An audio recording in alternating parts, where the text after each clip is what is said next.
वाणी तुझे शब्द हे आमच्या अंतःकरणासाठी परमेश्वर पिता सांत्वनदायक एक आशीर्वादित प्रभू. आणि म्हणून दे बापा एक नवीन ऊर्जा नवीन सामर्थ्य प्राप्त करण्यासाठी यावेळेस परत एकदा तुझ्या वचनाद्वारे तू आमच्याशी बोल. माझ्या देवा माझ्या मुखात राहून तू बोल. हो पिता, योग्यता माझी नाही, योग्य तूचे परमेश्वर पिता. बोलणारा तूचे प्रभू. केवळ आवाज माझा असू दे, शब्द तुझे असू दे. मी घटावं तूच वाढावं, तुलाच महिमा मिळावी, तुझंच कार्य व्हावं असू दे. सर्व आदर मान महिमा गौरव सन्मान तुलाच देतो. ख्रिस्ता तुला उंच करण्यासाठी मला सहायता कर. प्रार्थना येशूच्या नावाने मागितली. वचन वाचू आणि आजच्या वचनाकडे आपण जाऊ. आपण दुसरे राजे काढू. दुसरे राजे याचा 5वा अध्याय. दुसरे राजे याचा 5वा अध्याय.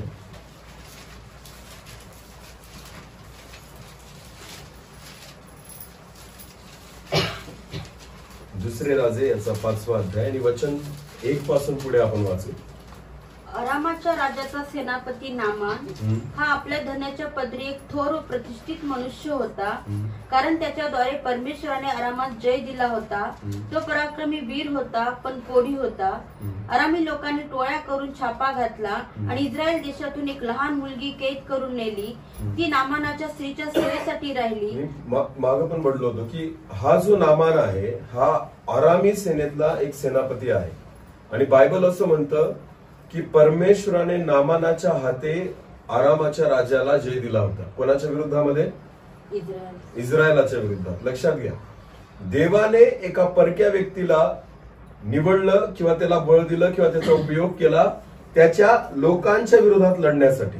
परत एकदा वाचा ते वचन, कळेल आपल्याला. पहिलं वचन. अरामाच्या राजाचा सेनापती अरामाच्या राजाचा सेनापती नामान हा आपल्या धनाच्या पदरी एक थोर व प्रतिष्ठित मनुष्य होता. कारण आहे त्याच्या मागचं, तो थोर आणि प्रतिष्ठित असण्यामागचं काय? कारण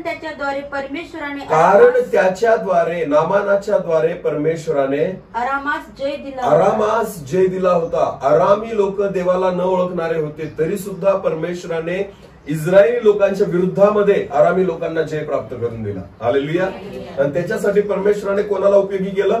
नामानाला. नीट लक्ष द्या, देवाचे लोक ज्यावेळेस देवाचं ऐकत नाही त्यावेळेस परमेश्वर त्यांना शिकवण्यासाठी, धडा शिकवण्यासाठी, त्यांना शिकवण्यासाठी परमेश्वर परक्यांना सुद्धा उभं करतो. हालेलुया. बायबलमध्ये अशी अनेक उदाहरणं आहेत प्रियांनो. म्हणजे बऱ्याचदा परमेश्वराला जर गर्व तोडायचा असेल, परमेश्वराला लोकांना परत त्याच्याकडे वळवायचं असेल, देवाला जर त्याचं सामर्थ्य प्रगट करायचं असेल, तर असं नाहीये की परमेश्वर फक्त आपल्या जीवनामध्ये चमत्कारच करेल.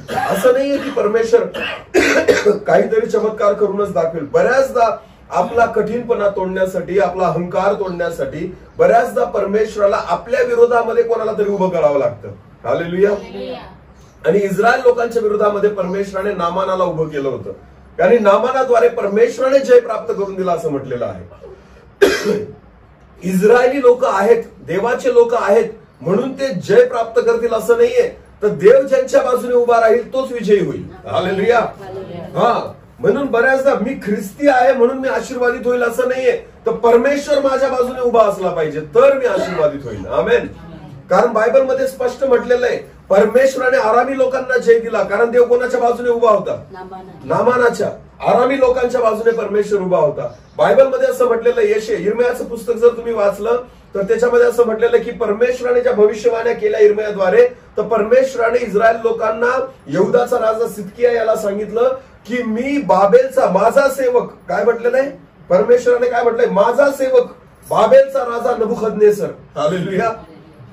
बाबेल एक परराष्ट्र होतं, बाबेल देवाला न ओळखणारं राष्ट्र होतं, तरी सुद्धा परमेश्वर म्हणतो माझा सेवक बाबेलचा राजा नबुखदनेसर याला मी तुमच्यावर पाठवेन. हालेलुया. याचा अर्थ परमेश्वर इस्रायल लोकांसोबत नाही, यहूदाचा राजा सिदकिया याच्यासोबत उभा नाही राहिला, तर परमेश्वर कोणासोबत उभा राहिला? नबुखदनेसर. बोला, कोणासोबत? आणि परमेश्वराने नबुखदनेसराला आज्ञा केली की तू जा आणि यांच्यावर आक्रमण कर आणि यांना बंदी करून बाबेलाच घेऊन जा. हालेलुया. हालेलुया. म्हणून जरुरी नाहीये की आपण विश्वासी आहोत म्हणून देव आपल्या सोबत आहे. बिलकुल नाही. आपलं जीवन जर परमेश्वराला आवडणारं असेल, जर तुम्ही देवाच्या योजनेमध्ये असाल, जर तुम्ही देवाच्या इच्छेप्रमाणे जगणारे असाल, तर परमेश्वर आपल्या बाजूने उभा राहतो. हालेलुया. नाहीतर परमेश्वर धडा शिकवण्यासाठी, आपल्याला समज देण्यासाठी, बऱ्याचदा अहंकार तोडण्यासाठी, आपण देवाकडे वळावं यासाठी परमेश्वर अशा लोकांच्या सोबत उभा राहतो जे आपल्याला वाटतं आपले विरोधक आहेत. कारण इस्रायल लोकांना वाटायचं, यहुदी लोकांना वाटायचं बाबेलचा राजा नबुकदनेस्सर आपला काय आहे? विरोधक आहे. आरामाचा राजा आपला काय आहे? विरोधक आहे. मग विरोधकासोबत कोण उभा आहे? परमेश्वर. का? कारण माझी लोक माझं ऐकत नाही. मग शेवटी परमेश्वराला काय करावं लागतं? आपल्याला समजवण्यासाठी किंवा आपल्याला शिकवण्यासाठी परमेश्वर बऱ्याचदा विरोधकांच्या बाजूने उभा राहून त्यांना बळ देतो, म्हणतो जोडा यांना. हालेलुया. हा, यांना मारा, यांना त्रास द्या, यांना छळा, यांना त्रास होऊ द्या, सैतानाला अनुमती देतो, चालू दे थोड्या वेळ. का? कारण याच्याशिवाय हे सुधारणार नाही. तुम्हाला काय वाटतं? छळ, सताव, निंदा किंवा बऱ्याचशा गोष्टी ज्यावेळेस एखाद्या मंडळीवर येतात किंवा लोकांवर येतात, याच्या मागचं कारण फक्त देवाची महिमा किंवा त्यांच्याद्वारे परमेश्वराचं गौरव व्हावं हे नसतं. काही वेळेस चुका सुधारवण्यासाठी सुद्धा परमेश्वर या गोष्टी करतो. आमेन. मी असं नाही म्हणत की प्रत्येक वेळेस कारण तेच असतं, पण मी म्हणतो की बऱ्याचदा परमेश्वर त्या गोष्टी ह्यासाठी करतो किंवा मोकळीकता ह्यासाठी देतो, अनुमती ह्यासाठी देतो की त्याच्यातून आपण काहीतरी शिकावं. आमेन. आपण देवाकडे वळावं. मणिपूरमध्ये गेल्या दिवसांमध्ये जी काही घटना घडली होती किंवा बराच सताव त्या ठिकाणी झाला, तुम्हाला माहिती मणिपूर नंतर त्यानंतर मणिपूरच्या लोकांनी काय करायला सुरुवात केली? ते सर्वजण एकत्र येत होते जंगलामध्ये, जिथं त्यांना जागा भेटेल तिथं, आणि काय करत होते? परमेश्वराची प्रार्थना. पण ज्यावेळेस अनुकूलता होती त्यावेळेस ही प्रार्थना झाली का? त्यावेळेस एकत्र होणं झालं का? त्यावेळेस देवासमोर रडले का? नाही. त्यावेळेस जो ज्याला मनाला पटेल तसं वागत होता. पण ज्यावेळेस छळ, सताव आणि ह्या सर्व गोष्टी त्यांच्या जीवनामध्ये आल्या ना, सगळं एकत्र येऊन देवाच्या चरणी गुडघे टेकून रडून परमेश्वराची प्रार्थना आणि करुणा भागत होते. हालेलुया. मग बऱ्याचदा परमेश्वराला माहितीये की आपण देवाकडे कसं वळू, म्हणून परमेश्वर अशा व्यक्तीला सुद्धा उभं करतो जो कदाचित आपला विरोधात आहे, कदाचित आपला विरोधक आहे, आणि परमेश्वर त्याला बळ देतो. आणि म्हणून परमेश्वराने नामानाचा उपयोग केला, आरामी सैन्यांना जय दिलं आणि यहुदी लोकांना किंवा इस्रायली लोकांना त्या ठिकाणी हरवलं, आणि म्हणून नामान प्रतिष्ठित होता. हालेलुया. म्हणून राजाला वाटायचं की हा याच्याद्वारे परमेश्वराने जय दिलेला आहे, म्हणून नामानाच्या बाबतीत राजा खुश होता. पुढे वाचा. तो पराक्रमी वीर होता, पण कोडी होता. बायबल असं म्हणतं. नामानाच्या बाबतीमध्ये एक गोष्ट आहे की प्रतिष्ठा आहे, बळ आहे, तो एक ज्याला आपण म्हणतो पराक्रमी वीर आहे. पण बायबल असं म्हणतं त्याच्यातला सगळ्यात मायनस पॉइंट कोणता आहे? कोडी आहे. कोड एक असा आजार होता ज्याला लोक अशुद्ध म्हणून बघायचे. पण तुम्हाला माहिती बायबलमध्ये एक वचन असं पण आहे, जुन्या करारामध्ये जर तुम्ही वाचलं, कोड जर अर्ध्या शरीरावर असेल, काही भागावर असेल, तर त्या मनुष्याला अशुद्ध गणलं गेलेलं आहे. पण ज्या व्यक्तीच्या नखशिकांत कोड पसरलेलं असेल, म्हणजे डोक्याच्या केसापासून तर पायाच्या तळव्यापर्यंत, जर पूर्ण व्यक्ती जर नखशिकांत कोडी असेल ना, तर बायबलमध्ये त्याला शुद्ध ठरवलं गेलेलं आहे. वाचा तुम्ही, वचनात आहे. जुन्या करारामध्ये जे नियम लिहिलेले आहेत ना मोशेद्वारे, त्या मोशेच्या नियमांमध्ये असं म्हटलेलं आहे की जर एखाद्या व्यक्तीला कोडाचा चट्टा असेल तर तो अशुद्ध आहे, त्याचा काही भाग त्या ठिकाणी कोडाने भरलेला आहे तर तो अशुद्ध आहे. पण ज्या व्यक्तीचं नखशिकांत कोड पसरलंय, पूर्ण शरीर शुभ्र झालेलं आहे ना, तर बायबल त्याला शुद्ध ठरवतं. हालेलुया. आता हा नामान कोडी जो आहे ना, हा नामान कोडी नोकरी करतोय, चाकरी करतोय, त्याला टाकून दिलेलं नाहीये, लक्षात घ्या. का? कारण तो नखशिकांत कोडी आहे, तो पूर्ण शुभ्र झालेला आहे. हालेलुया. पण शेवटी कसं आहे माहिती का, जगामध्ये जगत असताना साहजिक लोक काय म्हणतात, हा काय आहे? कोडी आहे. प्रतिष्ठा असून सुद्धा त्याला ती उपयोगाची वाटत नाही, कारण तो कोडी होता. पुढे वाचा. आरामी लोकांनी टोळ्या करून छापा घातला आणि इस्रायल देशातून एक लहान मुलगी कैद करून नेली. ती नामानाच्या स्त्रीच्या सेवेसाठी राहिली. ती आपल्या मालकिणीला म्हणाली, शोमरोनातल्या संदेष्टाशी माझ्या धनाची गाठ पडली तर किती बरे होते, त्याने त्याचे कोड बरे केले असते. हालेलुया. हालेलुया. ती मुलगी जी आहे, जी त्या घरामध्ये राहते ना, ती नामानाला पाहते, त्यांची प्रतिष्ठा पाहते, त्यांचा पैसा, सगळ्या गोष्टी पाहते, पण तिला जाणवतंय की याच्या जीवनामध्ये कमतरता कसली? कोड आहे. याला काय आहे? कोड आहे. म्हणून तिच्या मनामध्ये अशी खतखत आहे की माझ्या धन्याकडे सगळं काही आहे, माझ्याकडे धन्याकडे प्रतिष्ठा आहे, पैसा आहे, खाण्यापिण्याला सर्व मुबलक आहे, पण माझा धनी काय आहे? कोडी आहे. म्हणून ती तिच्या मालकिनीला सांगते, जर शमरोनातल्या एखाद्या संदेशाकडे पाठवलं ना, तर नक्कीच त्याचं कोड काय होईल? बरं होईल. पुढे वाचा. कोणी एकाने जाऊन आपल्या धनाला सांगितले की ती इस्रायल मुलगी असे असे म्हणत आहे. आता नामानापर्यंत ही गोष्ट पोहोचली, कोणीतरी सांगितली की ही मुलगी असं म्हणत आहे. अरामाच्या राजाने म्हटले, हा? जा तर मग मी इस्रायलाच्या राजाला पत्र देतो. हा? मग तो माणूस 10 किक्का चांदी सोन्याची 6000 नाणी व 10 पोशाख घेऊन निघाला. आता नामान बरा व्हावा ही इच्छा राजापासून सगळ्यांची आहे. हालेलुया.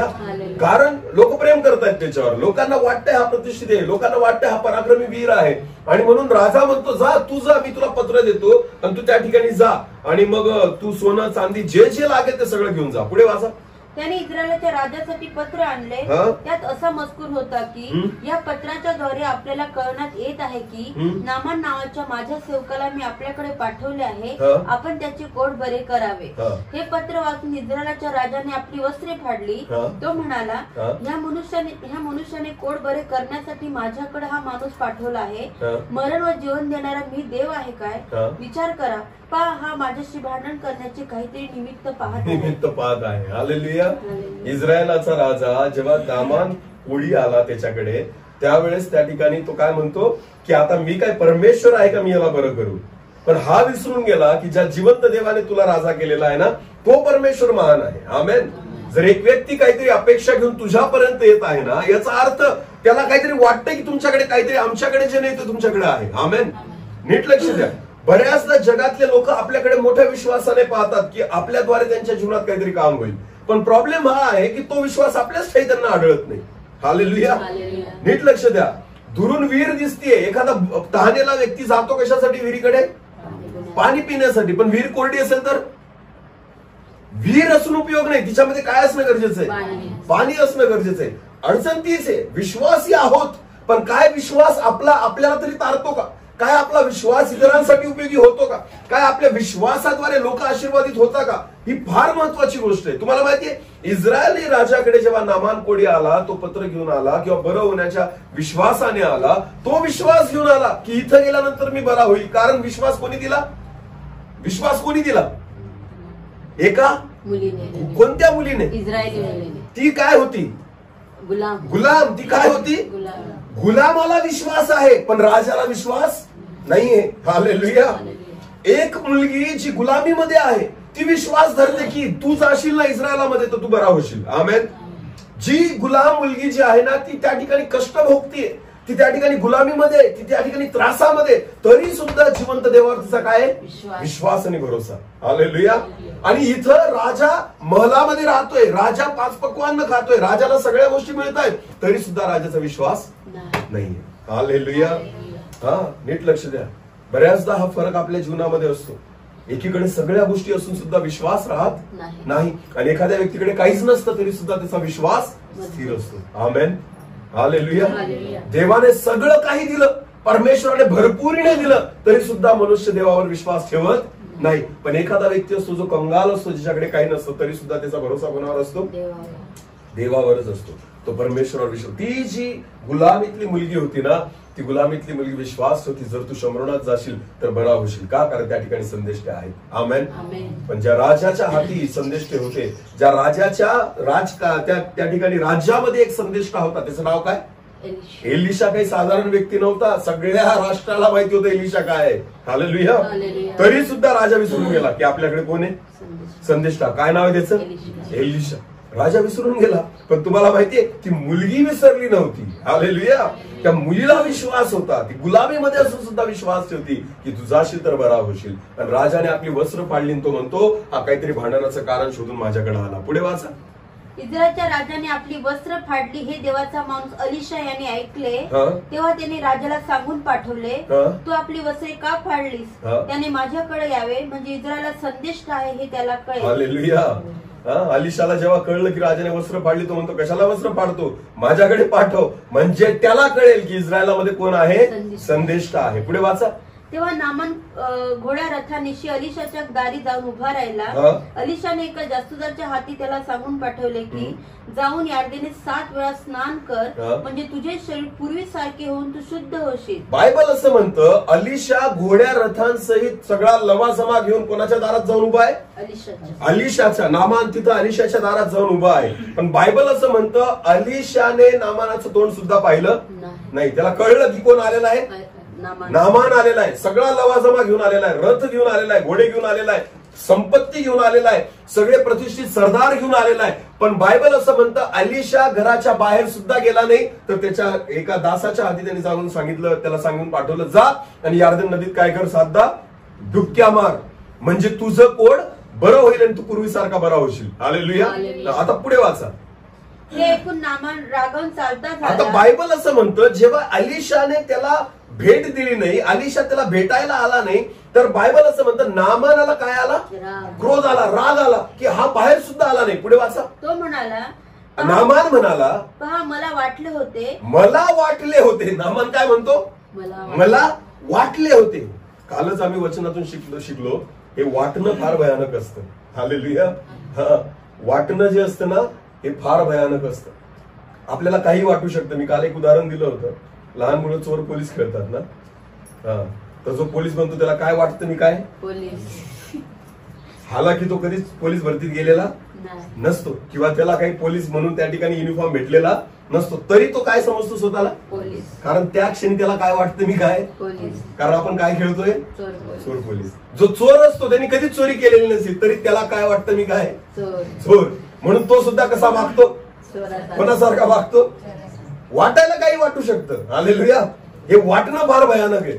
आज विश्वासी लोकांना वाटतं मी ख्रिस्ती आहे, आज लोकांना वाटतं मी धार्मिक आहे, आज लोकांना वाटतं मी आत्मिक आहे, लोकांना वाटतं मी अभिषिक्त आहे, लोकांना वाटतं मी सेवक आहे. काही वाटू शकतं. हालेलुया. लोकांना पटेल ते वाटू शकतं, कारण वाटायसाठी मर्यादा नाहीये. ते तुमच्यावर, तुम्हाला काय वाटतं ते, तुम्हाला काय वाटतं याच्याने फरक नाही पडत, देवाला काय वाटतं त्याच्याने फरक पडतो. आमेन. हालेलुया. नामानाला वाटलं, काय वाटलं, वाचा काय वाटलं परत ते वचन. पहा मला वाटले होते, मला वाटले. तो म्हणतो मला वाटले, तो स्वतः माझ्याकडे की बाहेर एलिशा स्वतः माझ्याकडे बाहेर येईल आणि उभा राहून आपला देव परमेश्वराचे नाव घेईल, आणि उभा राहून त्याचा देव परमेश्वराचं नाव घेईल, आणि रोगाच्या ठिकाणी हात फिरून माझे कोड बरे आणि माझ्या शरीरावर जे कोड आहे हात ठेवून माझं कोड काय करेल, बरं करेल. पण त्याच्या इच्छेप्रमाणे झालं नाही. म्हणून काय आला त्याला, राग. राग. लक्षात घ्या, तुमच्या इच्छेप्रमाणे देव काम नाही करत, आपल्या इच्छेप्रमाणे देव काम नाही करत, देव त्याच्या इच्छेप्रमाणे काम करतो. हालेलुया. आपल्याला काय वाटतं तसं आपल्या जीवनात होत नाही, देवाला काय वाटतं ते आपल्या जीवनात होतं. आमेन. आणि बऱ्याचदा मनुष्य का नाराज होतो, निराश होतो माहिती का, कारण जे मला वाटलं ते झालं नाही. कारण तुला जे वाटलं ना ते तू तुझ्या पद्धतीने प्रयत्न करत होता, पण परमेश्वराची योजना वेगळी आहे. हालेलुया. चला एक वचन वाचू, यशाया 55 आणि 8 वाचावर. यशाया 55 आणि 8.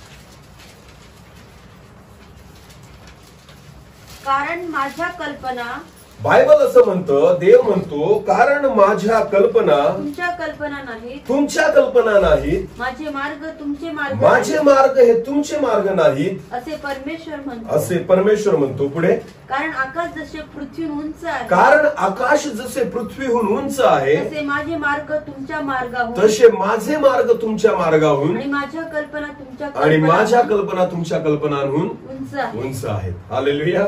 देवाचं वचन म्हणतं माझे मार्ग तुमचे मार्ग आणि माझ्या कल्पना तुमच्या कल्पना नाही. याचा अर्थ काय होतो बरं, की जे आपली बुद्धी आहे ना, देव कधीच, तुम्हाला माहिती, आपण त्याच्या लेवलला आपली बुद्धी जाऊ शकत, आपले विचार जाऊ शकत नाही. आत्म्याने चालण्यात काय फरक आहे माहिती का, बुद्धी गहाण ठेवावी लागते. आत्म्याने चालणं म्हणजे काय, स्वतःची बुद्धी गहाण ठेवायची, आणि कशाने चालायचं, आत्म्याने चालायचं. हालेलुया.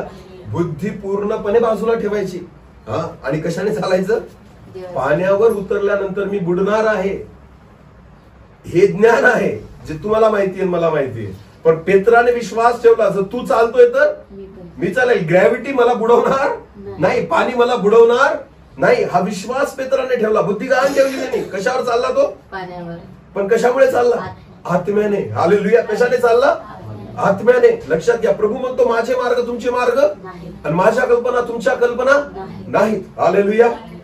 परमेश्वराच्या योजना मनुष्याच्या बुद्धीपलीकडच्या आहेत. आमेन. एखाद्या व्यक्तीला उंच व्हायचं असेल ना, तर परमेश्वर त्याला नमवतो पहिल्यांदा. काय करतो, हा देवाचा मार्ग आहे. आमेन. जर एखाद्या व्यक्तीची प्रतिष्ठा करायची असेल ना, तर त्याच्या अगोदर त्याची काय केली जाते, निंदा. बोला, काय केली जाते. बायबलमध्ये असं म्हटलेलं आहे, एस्तेरच्या पुस्तकामध्ये, मर्दखाई जो होता ना, त्या मर्दखयाला उंच करण्या अगोदर त्या ठिकाणी जो हामान होता, त्या हामानाने काय केलं? त्याची निंदा. काय केली? निंदा. त्याच्या विरोधात कारस्थान केले. याला कसं पाडायचं, याला कसं मारायचं, याला फाशी कशी द्यायची, या पूर्ण प्लॅन जो होता ना, तो हामानाने त्या ठिकाणी मर्दखयाच्या विरोधात करून ठेवलेला होता. हालेलुया. पण बायबल असं म्हणतं, परमेश्वराला मर्दखयाला काय करायचं होतं? उंच. काय करायचं होतं? उंच करायचं होतं. तर बायबल असं म्हणतं की ज्या वेळेस एकदा राजाला झोप लागत नव्हती, सगळी मंडळी प्रार्थनेत होती, इस्रायल लोक प्रार्थनेत होते, त्या रात्री राजाला झोप लागली नाही आणि राजाने इतिहासाचा ग्रंथ मागवला. माझा टाइमपास करा रे, इतिहासाचा ग्रंथ वाचून दाखवा. हालेलुया. आणि राजाने तो इतिहासाचा ग्रंथ वाचत असताना त्याला असं आढळून आलं की एका वेळेस काही खोजांनी राजाला मारण्याचा प्रयत्न केला आणि त्यांचं कारस्थान हामानाने उधळून पाडलं. जेव्हा राजाच्या कानावर ही गोष्ट आली तर राजा म्हटलं, अरे हे असं लिहिलेलं आहे का? मला त्याने वाचवलं होतं का? त्याचा सन्मान मर्दखयाचा केला का नाही तुम्ही? तर म्हणतात नाही केला नाही. दुसऱ्याच दिवशी परमेश्वराने हामानाला बोलवलं. कोणाला बोलवलं? हामान. आणि त्याला म्हटलं, का रे, जर समजा राजाला कोणाचा सन्मान करायचा असेल तर काय केलं पाहिजे? तर तो म्हणतो, त्याला असं वाटलं कोणाचा सन्मान करेल राजा? माझाच करणार आहे. म्हणून तो चांगल्या गोष्टी सांगतो राजाला, मोठ्या मोठ्या गोष्टी सांगतो. काय? की स्वतःची अंगठी देईल, स्वतःचा पोशाख देईल, स्वतःचा मुकुट देईल. त्यानंतर राजाच्या रथावर त्या ठिकाणी जातो ना, त्याच रथावर त्याला बसवेल, पुढे मागे लोक चालतील आणि त्याचा जय जयकार करतील. हालेलुया. त्याला वाटलं हे जेवढं मी बडवून चढून सांगणार आहे ना, हे कोणाच्या बाबतीत घडणार आहे? माझ्याच. परमेश्वर त्या ठिकाणी राजा त्या हामानाला म्हणतो, जा आणि मर्दखयाच्या बाबतीत तेच कर. आमेन. हालेलुया. ज्याला तो व्यक्ती फाशीच्या खांबावर चढवणार होता, त्यालाच घेऊन त्या ठिकाणी पूर्ण गावभर त्याची मिरवणूक काढायला लावली. आमेन. तुम्हाला माहितीये, पण त्याच्या अगोदर निंदा, त्याच्या अगोदर विरोध, त्याच्या अगोदर कट कारस्थान यामधून जावंच लागतं, तेव्हा परमेश्वर उंच करतो. हा देवाचा मार्ग आहे. आमेन. बायबल देवाचं वचन होतं, जेव्हा तुमची निंदा केली जाईल समजून घ्या गौरवाचा आत्मा तुमच्यावर येतो आहे. आमेन. कोणता आत्मा तुमच्यावर येतोय? जेव्हा लोक तुमच्या विरोधात खोटं बोलतील, लोक तुमच्या विरोधात कट कारस्थान करतील, परमेश्वराचं वचन होतं गौरवाचा आत्मा तुमच्यावर येतोय. आमेन. म्हणून निंदा सहन करताना प्रभूमध्ये कधीच भीड धरू नका, घाबरू नका. का? मी तुम्हाला सांगतो, ती निंदा तुम्हाला परमेश्वराच्या नजरेमध्ये उंच करणार आहे. आमेन. म्हणून सन्मानाचा मार्ग जो आहे ना, तो प्रभूचा जो आहे ना, तो अपमानातूनच जातो. बोला, कुठून जातो? अपमान. जर देवाला कोणाला सन्मानित करायचं असेल तर परमेश्वर त्याला पहिले कशातून घेऊन जातो? अपमानातून. अपमान पचवणं शिक, तर तुझा काय होईल? सन्मान होईल. दाविदाला राजा करण्यासाठी बायबल असं म्हणतं, त्याला त्याच्या मागे कोण लागला? शौल. आणि एक व्यक्ती होता जो दाविदाला शिव्या शाप देत होता तोंडावर. शिमी. काय नाव होतं त्याचं? शिमी. शिव्या शाप देत होता, दाविदाला काही पण बोलत होता. तुम्हाला माहितीये, दावीद त्याच्या सेवकाला, तो सेवक म्हणतो दाविदाला, तुम्हाला सांगेल आत्ता कापून टाकतो. दावीद म्हणतो, नाही, देवानेच कदाचित त्याला सांगितलं असेल तर. हालेलुया. दावीद ऐकून घेतो, सगळ्या गोष्टी सहन करतो. तुम्हाला माहिती, ते सहन केलं, अपमानातून गेला, म्हणून परमेश्वराने दाविदाला इस्रायलाचा काय केलं? राजा केलं. आमेन. अभिषेक झाल्याने दावीद राजा नाही झाला, अपमानातून घेऊन गेला परमेश्वर, त्याला परत इस्रायलाच्या राजगादीवर बसवलं. आमेन. नीट लक्ष द्या. आपल्या योजना, आपल्याला असं वाटतं परमेश्वराने मला डायरेक्ट उंच करावं. बिलकुल नाही. परमेश्वर तोडतो, मोडतो, अपमानित करतो, निंदा करतो आणि मग परमेश्वर उंच करतो. बायबल असं म्हणतं की बांधकाम करणाऱ्यांनी नापसंत केलेला दगडच कोण शिला झाला. आमेन. नीट लक्ष द्या, वचन फार सुंदर आहे. काय म्हटलेलं आहे? बांधकाम करणाऱ्यांनी नापसंत केलेला दगड. म्हणजे काय? बांधकाम करणाऱ्यांना पूर्ण माहिती असतं कोणता दगड कुठे लावायचा. हालेलुया. आणि जेव्हा त्या बांधकाम करणाऱ्यांनी त्या दगडाकडे पाहिलं ना, त्यांना वाटलं ह्या दगड काही कामाचा नाहीये. पण बायबल असं म्हणतं, तोच काय झाला? तोच दगड काय झाला? कोण शिला झाला. जे तुम्हाला माहिती, प्रभू येशू ख्रिस्ताला कोणी नाकारलं? विश्वासी लोकांनी नाही नाकारलं. कोणी नाकारलं? शास्त्री, परुषी आणि याजक लोकांनी. हे बांधकाम करणारे होते. हे काय होते? हे बांधकाम करणारे होते. हे ज्ञानी, पंडित, वचनाचा अभ्यास करणारे होते. विरोध हा साधारण लोकांकडून नाही होत. विरोध कोणाकडून होतो? जे शास्त्री, परुषी आणि याचकाप्रमाणे वृत्ती धारण करणारे लोक आहेत ना, जे बांधकाम करणारे आहेत ना, तेच विरोध करतात. पण मी तुम्हाला सांगतो, असे लोक ज्याचा विरोध करायला लागले, समजून घ्यायचं तो कोण शिला होणार. हालेलुया. समजून घ्यायचं तो काय होणार आहे? पर्यायच नाहीये. पर्यायच नाहीये. आमेन. कारण बायबलच वचन सांगतं त्या पद्धतीने. नीट लक्ष द्या. जेव्हा अशा लोकांकडून निंदा सुरू होते ना, जेव्हा अशा लोकांकडून विरोध सुरू होता ना, समजून घ्यायचं गौरवाचा आत्मा तुमच्यावर येतोय. आमेन. हालेलुया. हालेलुया. प्रियानो, परमेश्वराचे मार्ग अद्भुत आहेत. आमेन. आणि ते मार्ग जाणून घेणं हे फक्त आत्म्यानेच शक्य आहे आणि देवाच्या वचनातूनच शक्य आहे. आमेन. नामानाला वाटलं की तो येईल, हात ठेवेल आणि माझा रोग बरा होईल, पण त्याला जे वाटलं तसं काही झालं नाही. हालेलुया. तर एलिशाने त्याचं तोंड बी पाहिलं नाही. प्रार्थना तर दूरचीच गोष्ट आहे, हात लावणं दूरचीच गोष्ट आहे. त्यांनी पाहिलं बी नाही एलिशा कसा दिसतो काय दिसतो. नामानाला पाहायची पण त्याची इच्छा नव्हती. हालेलुया. त्याने बाहेरूनच निरोप पाठवून दिला, जा त्याला सांग यावर जाऊन काय कर, किती वेळा डुक्क्या मार. किती अपमान वाटला असेल. चहा विचारला नाही, पाणी विचारलं नाही, काही नाही, घरात घेतलं नाही. आपण तू कुठं जा, कुठं जा. वाचा वाचा पुढे वाचा ते वचन. दिमिश्कातल्या नद्या अबाना व त्याच्या अगोदरचं वचन वाचा. हे ऐकून नामान रागावून चालता झाला. तो म्हणाला, पहा मला वाटले होते तो स्वतः माझ्याकडे बाहेर येईल आणि उभा राहून आपला देव परमेश्वराचे नाव घेईल आणि रोगाच्या ठिकाणी हात फिरून माझे पोट बरे करील. दिमिश्कातल्या नद्या अबाना व पर्पर ह्या इस्रायलाच्या सर्व जलाशयापेक्षा उत्तम नाहीत काय? त्यांच्यात स्नान करून मला शुद्ध होता येणार नाही काय? असे म्हणून तो क्रोधित होऊन निघून गेला. क्रोधित होऊन निघून गेला. काय म्हणतो, या यार्देन नदीपेक्षा आमच्याकडे मोठ्या नद्या आहेत. तू मला काय शिकवतो, मी तिकडे जाऊन आंघोळ करेल, इथं करणार नाही. म्हणून त्याला राग आला की हा बाहेर सुद्धा आला नाही, मला भेटला सुद्धा नाही. पुढे वाचा. मग त्याचे सेवक त्याच्याकडे येऊन म्हणाले, बाबा, संदेष्टाने आपल्याला काही अवघड काम सांगितले असते तर आपण केली नसते काय? तुला जर एखादं अवघड काम सांगितलं असतं ना तरी तू केलं असतं. हालेलुया. कारण संदेष्टा बोललाय म्हणून तू केलं असतं, कारण तुला वाटलं असतं प्रतिष्ठेचा विषय मी करेल. आमेन. पण जर तुला इतकं सोपं काम सांगितलेलं आहे, वाचा पुढे. स्नान करून शुद्ध व्हा एवढेच त्याने आपल्याला सांगितले, ते आपण का करू नये? का करू नये? हो ना, नम्र हो ना. हालेलुया. लीन हो. तुला जोपर्यंत तू तुझा पद, तुझी प्रतिष्ठा, तुझा गर्व, अहंकार सोडत नाही ना, तोपर्यंत देवाचा मार्ग तुझ्यासाठी उघडे होणार नाहीये. तुला काय वाटतं हे सगळं बाजूला ठेव. परमेश्वराची काय इच्छा आहे ती पूर्ण कर. आमेन. बऱ्याचदा आपलं वाटणं आपल्या ऍटिट्यूड प्रमाणे असतं, आपल्या मनाप्रमाणे असतं, आपल्या इच्छेप्रमाणे असतं. आपल्याला वाटतं असं देवाने करावं, अजिबात नाही करणार देव. तो त्याच्याच पद्धतीने करेल. हालेलुया. बऱ्याचदा आपण प्रार्थना पण तशीच करतो, देवा असं असं कर. मी म्हणतो करूच नका तशी प्रार्थना, कारण तुमची इच्छा देव पूर्ण करण्यासाठी नाही बसलाय, तो त्याची इच्छा पूर्ण करण्यासाठी बसलाय. हालेलुया.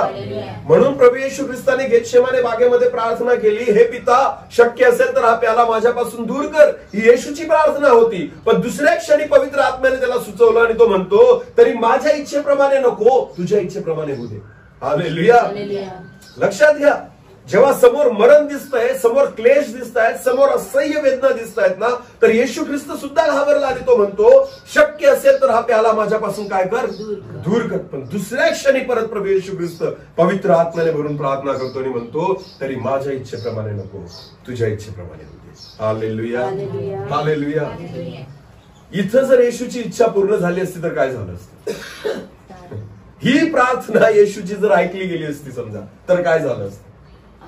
तुमचा आणि माझा उद्धार झाला नसता. तुम्ही इथं आणि मी बसलेलो नसतो. कदाचित माझ्यासारखा कोणीतरी व्यक्ती नरकात असता, नाश पावलेला असता. पण आज जर तुमचा आणि माझा उद्धार झालेला आहे ना, तर त्याच्या मागचं कारण हे आहे की पुढचीच प्रार्थना येशूने अशी केली, माझ्या इच्छेप्रमाणे नको तर तुझ्या इच्छेप्रमाणे होते. हालेलुया. येशूने प्रार्थना तिथं संपवली नाही, तर येशूने प्रार्थना केली, प्रभू माझ्या इच्छेप्रमाणे नाही तर तुझ्या इच्छेप्रमाणे. आणि तुम्हाला माहिती, देवाची इच्छा येशूला वाचवण्याची नव्हती, तर येशूला त्या मरणदंडात किंवा त्या वधस्तंभावर खेळण्याचीच होती. हालेलुया. आणि ती पूर्ण झाली. लक्षात घ्या, ही देवाची इच्छा आहे, देवाची योजना आहे. परमेश्वराची योजना स्वीकारणं आपलं काम आहे. देवाला आयडिया देणं आपलं काम नाहीये. देवाला आपल्या योजना सांगणं आपलं काम नाही. तुम्ही सांगाल तरी देव पूर्ण करणार नाही. बऱ्याचदा आपण हताश, निराश होतो. मी प्रार्थना करून सुरुवात केली तरी का आशीर्वादित नाही झालो, कारण तू देवाच्या योजनेत नव्हताच. हे जे तू केलं ना, हे तुझ्या बुद्धीची उपज आहे, म्हणून तिथं फेल झालं सगळं. पण जर देवाची योजना असती तर परमेश्वराने आशीर्वादित केलं असतं. आमेन. देवाची योजना जर असेल तर प्रभू आशीर्वादित करेल. योजनेतल्या गोष्टी परमेश्वर फेल जाऊ देत नाही, पण जे योजने बाहेर असतं ना, ते परमेश्वर पूर्णपणे फेल करतो. हालेलुया. त्याच्यामध्ये एखादा मनुष्य कितीही प्रयत्न करेल तरी सुद्धा आशीर्वादित होऊ शकत नाही. लक्षात घ्या, देवाच्या योजनेत राहा, स्वीकारा जी आहे ती. तुम्हाला मी सांगतो, देवाचे मार्ग हे तुमचे मार्ग नाही, आपले मार्ग नाही. देवाचे मार्ग, बायबल म्हणतो जसं आकाश पृथ्वीहून उंच आहे तसे माझे मार्ग हे तुमच्या मार्गांपेक्षा उंच आहे. आमेन. म्हणजे किती उंच आहे विचार करा. हालेलुया. आकाश किती उंच आहे सांगच नाही लागत कोणाला, समजतच नाही, इतकं उंच आहे. असे परमेश्वराचे मार्ग उंच आहे जे आपल्या नजरेला पडतच नाही. हालेलुया. म्हणून जे होतंय ना ते होऊ द्या. आमेन. देवाला त्याचं काम करू द्या, तुम्ही गप्प राहा. हालेलुया. ज्यावेळेस आपण काहीतरी करतो तर परमेश्वर गप्प राहतो, पण जेव्हा आपण देवाला काम करू देतो ना तर आपल्याला गप्प राहणं गरजेचं आहे. आमेन. तुम्ही शांत राहाल तर देव काम करेल, आणि तुम्ही वचवच कराल तर परमेश्वर शांत राहील. म्हणून देवाला त्याचं काम करू देणं गरजेचं आहे. स्वीकारा परमेश्वराची योजना. आमेन. देवाची इच्छा स्वीकारा करा. कदाचित त्याला तुम्हाला सन्मानित करायचंय म्हणून तो तुम्हाला कशातून घेऊन चाललाय? अपमानामधून. कदाचित परमेश्वरला तुम्हाला उंच करायचंय म्हणून तो तुम्हाला आज काय करतोय? खाली करतोय. काय करतोय? खाली नम्र करतोय. हालेलुया. कदाचित परमेश्वराला तुम्हाला दानाने भरायचंय म्हणून परमेश्वर तुम्हाला रिकामं करतोय. मला काय करतोय? रिकामं. बायबल म्हणतं, मी अशक्तांना निवडतो सशक्तांना लाजवण्यासाठी, मी मूर्खांना निवडतो शहाण्यांना लाजवण्यासाठी. तर लक्षात घ्या, शहाणा करण्यासाठी परमेश्वराला तो व्यक्ती कसा लागतो? बायबल म्हणतं, जगाच्या ज्ञानाविषयी जो स्वतःला मूर्ख करत नाही. हालेलुया. कोणत्या ज्ञानाविषयी? जगाच्या ज्ञानाविषयी. आपण काय असलं पाहिजे? मूर्ख. येडा आहे मी जगाच्या बाबतीमध्ये. मला नाही कळत. फायदा हे जगाचं ज्ञान आहे. कसं कमवायचं हे जगाचं ज्ञान आहे. कसा उपभोग घ्यायचा हे जगाचं ज्ञान आहे. काय केल्याने माझा फायदा होईल हे जगाचं ज्ञान आहे. तुम्हाला माहितीये आत्मिक जीवन कशाला म्हणतात? या सगळ्या बाबतीत स्वतःला मूर्ख करून टाका. जग ज्याला फायदा म्हणतं आपण त्याला काय म्हणायचा? तोटा. काय म्हणायचा? तोटा. ज्याला लोक कमवणं म्हणतात आपण त्याला काय म्हणायचं? गमवणं. हालेलुया. कारण हेच वचन आहे. आमेन. जो स्वतःसाठी धनसंपत्ती साठवतो तो शेवटच्या दिवसासाठी ती गोळा करतो, परमेश्वराचं वचन म्हणतो. हालेलुया. लक्षात घ्या. मग काय कामाचं ते सगळं जे आपण करतोय ना, आपल्याला वाटतं आपल्या बुद्धीने की हे सगळं माझ्यासाठी सिक्युअर आहे, पण मी तुम्हाला सांगतो ही तुमची बुद्धी झाली, तुमची योजना झाली. गेल्या दिवसामध्ये काही वर्षांपूर्वी जेव्हा मी अमोस सिंग यांचा संदेश ऐकला होता, त्यावेळेस त्यांनी सांगितलं होतं की त्यांना धमक्यांचे फोन यायचे काही संघटनांकडून, आम्ही तुम्हाला मारून टाकू, हे करू ते करू वगैरे वगैरे, भीतीचं वातावरण होतं. त्यावेळेस अमोस सिंग, आता साहजिक येते पोलीस डिपार्टमेंट मधूनच त्यांनी नोकरी सोडून आलेले होते, तर त्यांनी एक ऍप्लिकेशन दिलं काय की मला बंदूक पाहिजे. काय पाहिजे? बंदूक, एक लायसन्स पाहिजे आणि मला सिक्युरिटी पाहिजे. काय पाहिजे? पोलिसांकडून सिक्युरिटी पाहिजे. का? भीती की आता माझ्या विरोधात लोक उठलेले, माझ्या जीवाला धोका आहे, म्हणून मला कोण वाचवेल? बंदूक. आणि अजून जर काही सिक्युरिटी भेटली काही तर ठीक आहे, चांगलं आहे, म्हणून त्यांनी एक अर्ज दिला त्या ठिकाणी. तर ते म्हणायचे की ज्यावेळेस मी रात्री प्रार्थनेला बसलो त्यावेळेस परमेश्वर माझ्याशी बोलला, देवाचा आत्मा माझ्याशी बोलला, जर तुला सुरक्षित राहण्यासाठी बंदुकीची गरज आहे आणि सिक्युरिटीची गरज आहे तर आत्ताच मी माझे स्वर्गदूत तुझ्या आजूबाजूतून काढून टाकतो. मग राय बोंबलत आणि तुझी बंदूक आणि ते सिक्युरिटी तुला किती वाचवतात ते बघू. त्याच रात्री त्यांनी गुडघे टेकून रडून प्रभूला म्हटलं, प्रभू आत्ताच सोडून देतो सगळं, मला तू पाहिजे आणि तुझी सुरक्षा पाहिजे. आमेन. हालेलुया. नीट लक्ष द्या, देवाची सुरक्षा आपल्या नजरेत पडत नाही. पण तुम्हाला मी सांगतो, जेव्हा एलिशाने सांगितलं, प्रार्थना केली, जेव्हा अरामी सैन्याने त्यांना बाजूला घेरा बांधला होता आणि ज्यावेळेस तो बाहेर उभा राहिला त्यावेळेस परमेश्वराचं वचन असं म्हणतं, एलिशाने प्रार्थना केली, हे देवा या गेहजीचे डोळे उघड. आणि जेव्हा ते डोळे उघडले गेले तर बायबल असं म्हणतं त्यांची सेना थोडीच होती, पण बायबल असं म्हणतं हजारो लाखो स्वर्गदूत त्या ठिकाणी अग्नी रथांसहित त्या आजूबाजूच्या पहाडांवर उभे होते. हालेलुया. कोणाला सपोर्ट करण्यासाठी? इस्रायलाला. म्हणजे देवाचा दास त्या ठिकाणी होता. आमेन. देवाचा संदेष्टा होता. अग्नीचे रथ हे त्याला सपोर्ट करण्यासाठी तिथे होते, सुरक्षा करण्यासाठी. नजरेत पडत नाही पण ते आहेत. आमेन. हे तेव्हा शक्य आहे जेव्हा तुम्ही भरोसा ठेवा. आमेन. आपल्या बुद्धीला जास्त कष्ट देऊ नका, आपल्या बुद्धीने चालू नका, आपल्या योजना जास्त करू नका आणि देवाला आपल्या योजना पूर्ण करण्याची बळजबरी करू नका की प्रभू हे कर, हे आशीर्वादित कर. केलं तर ठीक समजायचं देवाकडून आहे, नाही केलं तर समजून घ्यायचं हे आपल्या बुद्धीचा उपज आहे. हालेलुया. हालेलुया. देवाची योजना आहे तशी स्वीकारा. आमेन. परमेश्वराची योजना जशी आहे तशी आपण ज्यावेळेस स्वीकारतो त्यावेळेस आपण आशीर्वादित होतो. योसेफाने कुरकुर नाही केली, भावांनी विकून टाकलं, कुरकुर नाही केली, गुलाम झाला, कुरकुर नाही केली, तिथून जेलमध्ये गेला तरी कुरकुर नाही केली, आणि मग परमेश्वराने जेलमधून उचललं आणि मिस्र देशाचा अधिपती बनवलं. हालेलुया. का? कारण त्याला ठाऊक होतं देवाने मला स्वप्न दाखवलंय ते पूर्ण होणार आहे. आमेन. तुम्हाला माहिती स्वप्न कधी पडलं होतं त्याला? तेव्हा तो तरुण होता का लहान होता? लहान मुलगा होता. हालेलुया. एक लहान बालक तो रात्री स्वप्न बघतोय योसेफ की माझे एक सूर्य चंद्र आणि तारे 12 तारे मला काय करतायत? नमन करतायत 11 तारे. तर त्यावेळेस त्याने विश्वास ठेवला. हालेलुया. विश्वास ठेवला. छोट्या मुलाने विश्वास ठेवला. तुम्हाला माहिती ते स्वप्नावर विश्वास ठेवून तो तरुण होईपर्यंत त्या ठिकाणी तसाच राहिला. आमेन. एवढ्या अडचणी आल्या, समस्या आल्या, पण त्याला एक दिवस माहित होतं हे नमन करतील. हालेलुया. एक दिवस येईल ज्यांनी मला विकलंय ना तेच माझ्या समोर येऊन उभे राहतील. एक दिवस येईल ज्यांनी मला खड्ड्यात टाकलंय, ज्यांनी माझा झगा वाटून घेतलेला आहे, ज्यांनी मला इथं गुलामगिरीमध्ये विकून टाकलेलं ना तेच येऊन माझ्या समोर नमन करतील. हे त्याला माहिती होतं. आणि त्याला माहिती होतं देवाचा मार्ग जो सन्मानाचा आहे ना तो अपमानातूनच जातो. हालेलुया. देव जिथं आशीर्वादित करणार आहे ना तो क्लेशातूनच घेऊन जातो. कारण परमेश्वराला ठाऊक आहे की तिथं जाण्यासाठी हाच मार्ग आहे. आमेन. कारण जो अपमानातून गेलेला असतो सन्मान प्राप्त करतो ना त्याला त्या सन्मानाची किंमत पण असते आणि तो अपमानित व्हायला घाबरत सुद्धा नाही. हालेलुया. हालेलुया. म्हणून ज्या ज्या वेळेस अशी परिस्थिती आपल्या जीवनामध्ये येते समजून घ्यायचं ही देवाची योजना आहे. आमेन. देव आपल्याला काहीतरी शिकवत आहे, घडवत आहे आणि परमेश्वर आपल्याला कुठेतरी घेऊन चाललेला आहे. आमेन. त्याच्या योजनेपर्यंत जाण्यासाठी स्वतःला तयार करा. आपल्या योजना देवासमोर मांडू नका. आपल्या बुद्धीचे त्याला म्हणतो ना बुद्धीचं प्रदर्शन परमेश्वरासमोर करू नका. कारण देवाचं वचन सांगतं माझे मार्ग तुमचे मार्ग नाही आणि माझ्या योजना ह्या तुमच्या योजना नाही. विचार करा परमेश्वर किती महान आहे. आमेन. पौलाला निवडताना परमेश्वराने सांगितलं, प्रभू येशू ख्रिस्ताने सांगितलं जा मी तुला कोणाकडे पाठवतो? परराष्ट्रीयांकडे. कोणाकडे पाठवतो? परराष्ट्रीयांकडे. का? कारण तू यहुदी आहे. का? कारण तू परुषी आहे. कारण तू गमलीएलाच्या हाताखाली शिकलेला आहे. तुझ्यामध्ये एवढं ज्ञान आहे ना तू स्वतः परुषी असल्यामुळे तू सहज जाऊन यहुदी लोकांमध्ये सेवा करू शकतो. हालेलुया. पण माझी इच्छा तुझ्यासाठी ती नाहीच आहे. आमेन. हालेलुया. माझी इच्छा तुझ्यासाठी ती इस्रायलाचा राजा होण्यासाठी दाविदाच्या भावांना काय नाही निवडलं? कारण ते ऑलरेडी सैन्यात होते. समजते तुम्हाला? इस्रायलाचा राजा निवडण्यासाठी दाविदाचा भाऊ का नाही निवडला गेला? कारण त्याचे काही भाऊ सैन्यामध्ये होते. हा एकटा काय चारणारा होता? मेंढर चारणारा होता. लक्षात घ्या. परमेश्वराला सोपं होतं कारण त्यांना शिकवावं लागणार नव्हतं. याला सगळं शिकवावं लागणार होतं. हालेलुया. पण तुम्हाला माहिती परमेश्वर त्याची योजना तशी. आमेन.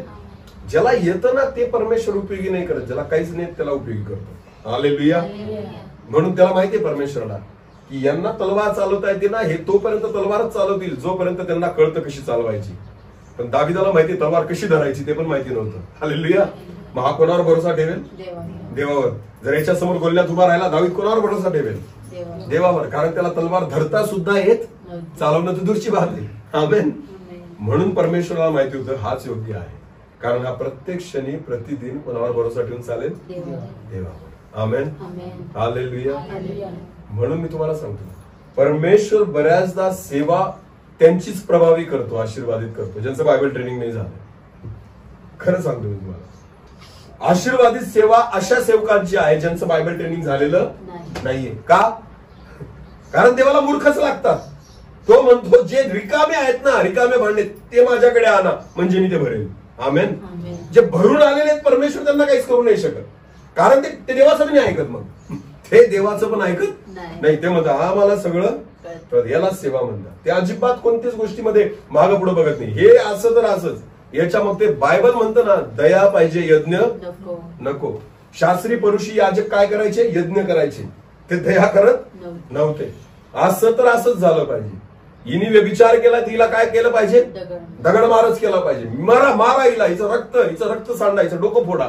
बस हा त्यांचा विषय होता. का? कारण भरलेले होते नियमशास्त्राने. हालेलुया. पण येशू काय म्हणतो? तुमच्यापैकी कोणी काही पाप केलं नसेल तर पहिला दगड मारा. याला म्हणतात सेवा. याला म्हणतात देवाचं काम. याला म्हणतात देवाच्या आत्म्याने चालणं. हालेलुया. जर यांना जर तिच्या हाती सोपून दिलं असतं त्यांनी मारून टाकलं असतं तिला. पण तुम्हाला माहिती प्रभू येशू ख्रिस्ताने तसं नाही केलं. त्यांनी प्रभू येशू ख्रिस्ताने यांना पण त्यांची लायकी दाखवून दिली. नीट लक्ष द्या, देवाला रिकामे पात्र लागतात भरण्यासाठी.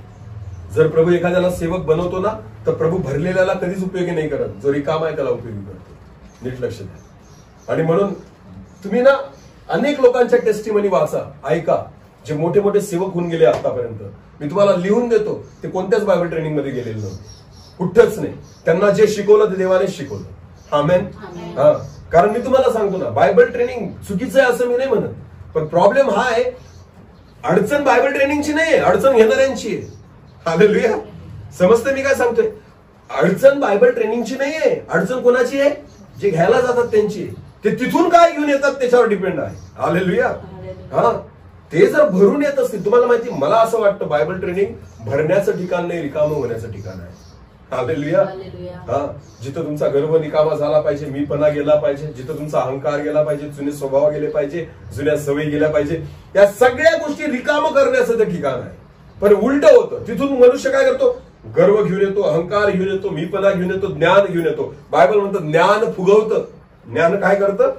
फुगवतं. फुगून येतात सगळे तिथून. मग कोणाचंच ऐकत नाही, कोणाचंच काय, देवाचं पण ऐकत नाही. ते म्हणतात मी म्हणतो तेच खरं. हालेलुया. हालेलुया.